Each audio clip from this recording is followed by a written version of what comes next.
Hey guys, and welcome back. Yes, we are in my room again. This is probably where we're gonna be for the duration, but I just got out the shower, just got dressed, so this is where I am because I feel really, really sick today. And I'm about to lay down, but I wanted to get this video done because I didn't have a chance to record anything this week. I had a pretty stressful weekend. My grandson got rushed to the hospital.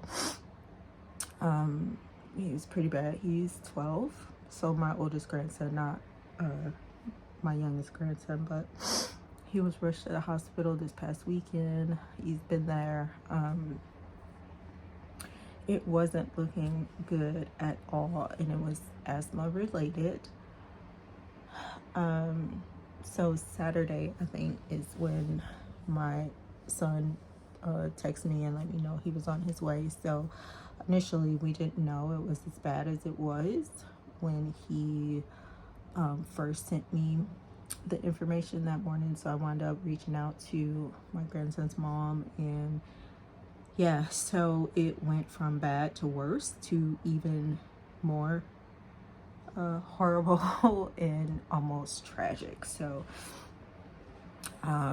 normally I don't go to hospitals just if I'm not the one there, because hospitals are just a breeding ground for me to get sick. So his mom told me not to come. My son was so distraught, okay, obviously, because we lost his daughter in 2019. So it was it was very tragic, a very tragic event.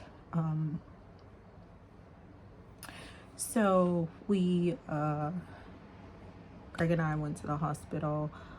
When we got there, my grandson's mom says, "I told you not to come." I said, "Did you honestly think I was gonna stay home?" So her family was there. As we got there, my son and his girlfriend were coming up there. It was a lot going on. Family was just at a point where we didn't know what was going to happen. They were performing a procedure on him because they couldn't intubate him because his, bronchial was so swollen and everything. They just couldn't, and the oxygen was not working. So they had to do another procedure, which went well. They had to put him in a medical induced coma. So it's, when we were finally able to see him, for us, it was, it's devastating to see a child like that, but to know that, when we saw our granddaughter in a similar position, she did not make it home, so we were so worried. Everyone was praying, everyone was wishing for the best, and thank God that he has come out of it. He still has a long road, but we got news yesterday. They took him off the ECMO machine.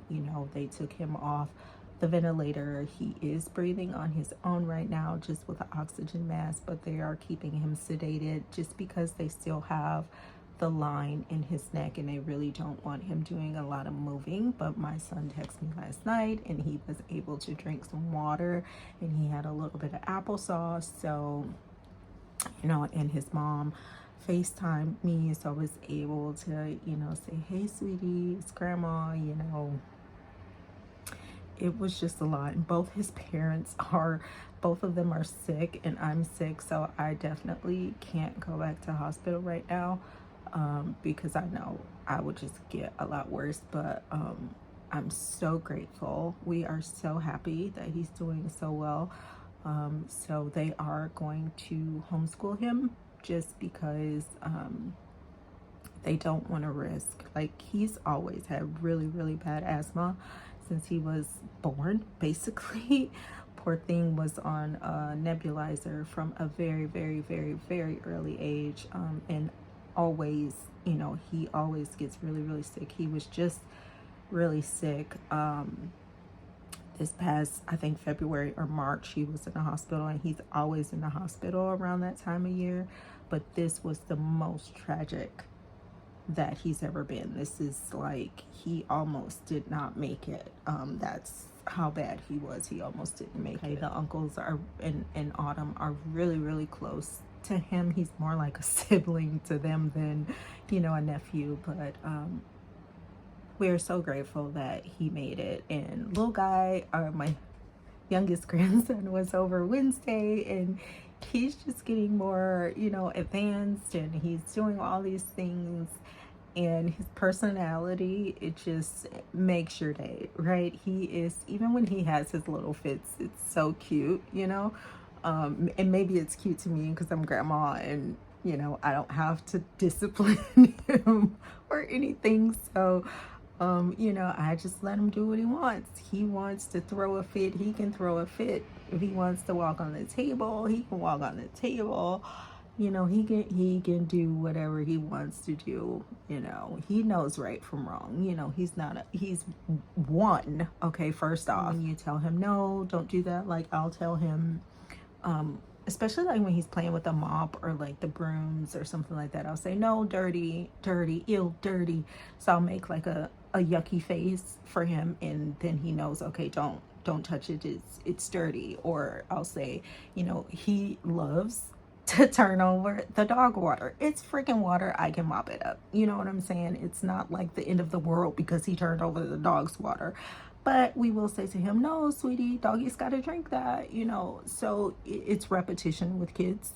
You know, you tell them, yes, you can do that. No, you can't do that, or something like that. Or like, you know, what I find that works for him a lot is like just taking him away from something, you know. Just if it's something he's not supposed to play with or something he's not supposed to do, I'll say no, and then we'll walk away from it. You know, I'll grab his little hand, or you know, take him and just shift him away from it. You know, I just despise when people say that babies are bad. They're not bad, they're learning.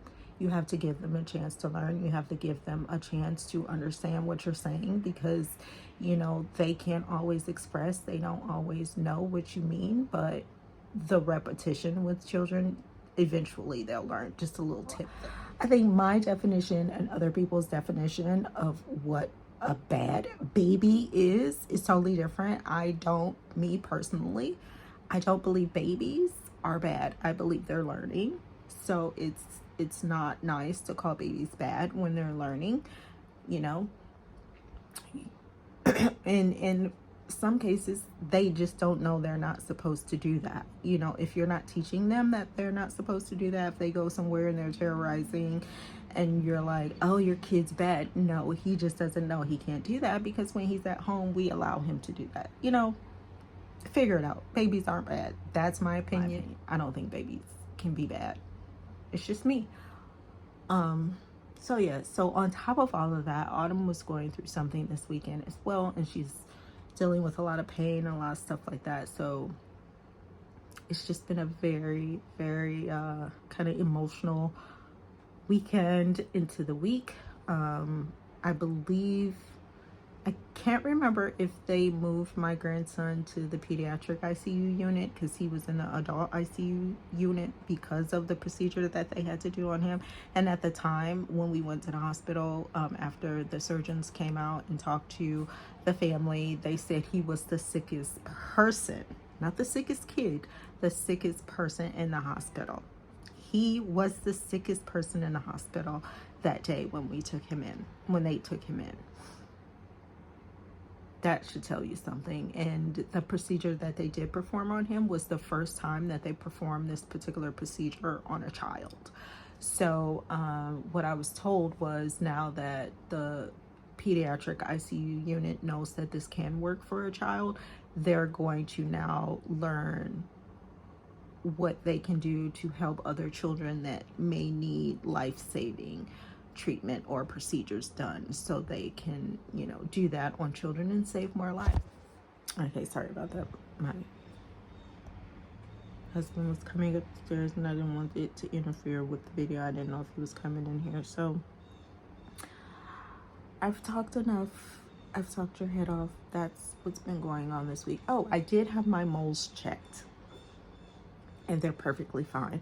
So the one on the back of my arm that I was worried about, he said basically what that came from was either like a mosquito bite, an ingrown hair, or like a scratch or something. So it has a name. He gave me the piece of paper, and then if you need to know the name of it, let me know down below and I'll find the piece of paper where he explained to me what it is. So that's one less thing I have to worry about. You know, with me, like I've said before, ever since cancer, like anything that I see now, I don't ignore. I go to the hospital or I make a doctor's appointment, because I don't want to just leave things up in the air like that. Like, I need to know that everything's going to be okay. And he's the same. Well, my husband referred me to him because he sees him. He's a great guy. I've been to the appointments before with Greg, and he's so funny. I love the doctor. But yeah, about the most thing that happened to me was I burned myself making food the other day. You probably can't see it well earlier this week, not the other day, but it's like 3 different areas there where I burnt myself, and it splashed on my legs too. So I have like drip marks of burns on my left and my right leg. All I was trying to do was make some dumplings, and I got burned trying to flip one over, and it splashed down because instead of me doing what I was supposed to do and use the tongs, I was using a fork. And let's not even get into it. Anyway, happy Friday, everyone. I hope all of you are having a wonderful week. I'm gonna stop talking now because I have an earache, a sore throat, my eyes hurt, and I just want to lay back down. I know I just showered, but I'm not doing anything today. I'm exhausted. Yeah, so I'm gonna lay down and watch horror films all day, and hopefully my daughter can stay in school all day today, because she's been in a lot of pain. So yeah, I hope all of you are doing well. I hope everyone in your families are doing well. I'm just so grateful that my grandson is on the mend and will hopefully be home soon. And yeah, his parents have decided that they were going to homeschool him. It's just a better option for him. It'll keep him safe. She did tell me last night, though, that he's allergic to dogs, which is a problem because we have 2. Normally when he comes over, he doesn't really have a problem with the dogs, but you know, the other part is normally where he usually is upstairs with Cam, or he stays in the living room, and we kind of block their areas so the dogs don't go in there, so they're not allowed on the couch, our new couch. But we're gonna have to figure out something to do. But she did say she was gonna have him retested, because she doesn't really think that he's allergic to dogs like that. But we got to be sure, and we have to figure out things. Whatever we have to do when he comes over here, we just have to do it, and then, you know, just kind of go from there. But we definitely don't want him to get this sick anymore, to where you know, we almost lose him. I can't lose another grandchild. And yeah, I'm so grateful that he's doing well. But I'm gonna end this because I said I was gonna end it a minute ago, and I'm starting to feel dizzy again. But just know, people, today may be bad, but tomorrow could be better. So just keep looking forward to the good days and the good times. Keep hope alive, keep prayers alive. You know, it's so much going on in this world right now, and we can't worry about everything because it'll drive us crazy. Just focus on the things that you can control, and stay safe. That's all I can say, is try your best to stay safe. Be vigilant, be aware of your surroundings. You know, if something doesn't feel right, if you have that deep gut feeling that something isn't right and you shouldn't be doing something, don't. If it turns out to be okay, it's better safe than sorry, you know. So blessings and prayers and hopes and wishes goes out to all of you, and I will see you next week. Bye.